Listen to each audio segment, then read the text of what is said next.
মাননীয় সংসদ সদস্য, আপনি নিশ্চয়ই অবগত আছেন, শহীদ রাষ্ট্রপতি জিয়াউর রহমান এই সমস্যাটিকে সমাধানের জন্য ভাতা ও অন্যান্য সুবিধা থেকে পাওয়া আয়ের উপর কর অব্যাহতি সুবিধা পান প্রধানমন্ত্রী, স্পিকার, মন্ত্রী, প্রতিমন্ত্রী, সংসদ সদস্য সহ ভিআইপি ব্যক্তিরা। এসআরও জারির মাধ্যমে অনির্দিষ্টকালের জন্য এই কর ছাড় সুবিধা দিয়ে রেখেছে সরকার। তবে নতুন বাজেটে এটি বাতিলের সুপারিশ করেছে এনবিআর গঠিত কর অব্যাহতি পর্যালোচনা কমিটি। বেতন ভাতা ছাড়া অন্যান্য সুবিধা ও পুরস্কার থেকে আয়ের উপর করছাড় সুবিধা পান বিচারক ও সরকারি চাকরিজীবীরাও। তবে সেটিও উঠে যাচ্ছে নতুন বাজেটে।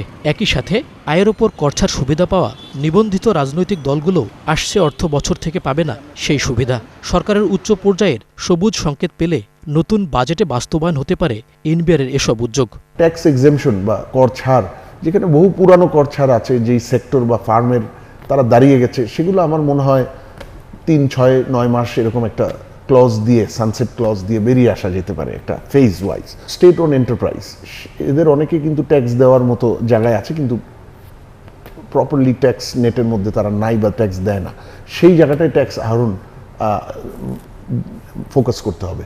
প্রতি বছর কর কারণে বড় অঙ্কের রাজস্ব হারায় এনবিআর। 2022-23 অর্থ বছরে যা ছিল 1,07,000 কোটি টাকা, যা ওই বছরে আয়কর থেকে আদায়ের সমপরিমাণ। আর দীর্ঘদিন ধরে এই সংস্কৃতির তীব্র বিরোধিতা করে আসছে আইএমএফ। তাই বাস্তবতা আমলে নিয়ে নতুন অর্থ বছরে কঠোর হতে চায় এনবিআর। এজন্য তুলে দেয়া হতে পারে ট্রাস্ট ও ব্যবসায়িক সংগঠনের কর ছাড় সুবিধা। তেল কোম্পানি, হাসপাতাল, বন্দর, টেলিফোন, বিভিন্ন উন্নয়ন প্রকল্প ও প্রতিষ্ঠানে কর্মরত বিদেশিদের আয়ের ওপর কর বসতে পারে নতুন বাজেটে। তালিকায় আছে দাতা সংস্থা, গবেষণা ও শিক্ষা প্রতিষ্ঠানও। কর বসতে পারে আর্মি ওয়েলফেয়ার ট্রাস্ট, অবসরপ্রাপ্ত সৈনিক ও তাদের পোষ্যদের কল্যাণে পরিচালিত 7 প্রতিষ্ঠানের আয়ের ওপর।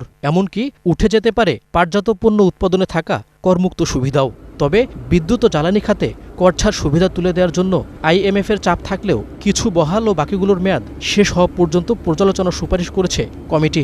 একটা হচ্ছে যে কর জালের মধ্যে আনলাম, আরেকটা হচ্ছে যে কর প্রশাসনটাকেও কিন্তু আরও আধুনিকীকরণ করা এবং সেইটাকেও একটা জবাবদিহিতার মধ্যে আনা, যে এটা যারা কর দিচ্ছে তারা নির্বিঘ্নে যাতে দিতে পারে, কোনো ধরনের হ্যারাসমেন্ট, হ্যাসেল এরকম যাতে না হয়, ওইগুলোও করতে হবে এটা। এবং এটার জন্য যে সব ক্ষেত্রের মতোই এখানেও আসলে আপনার দক্ষতা বাড়ানোর জন্য অটোমেশন, ফুল অটোমেশনের দরকার। 2028 সাল পর্যন্ত 12% কর্পোরেট কর আছে তৈরি পোশাক খাতে, যা মেয়াদ শেষ হওয়ার আগেই পর্যালোচনার সুপারিশ করেছে কমিটি।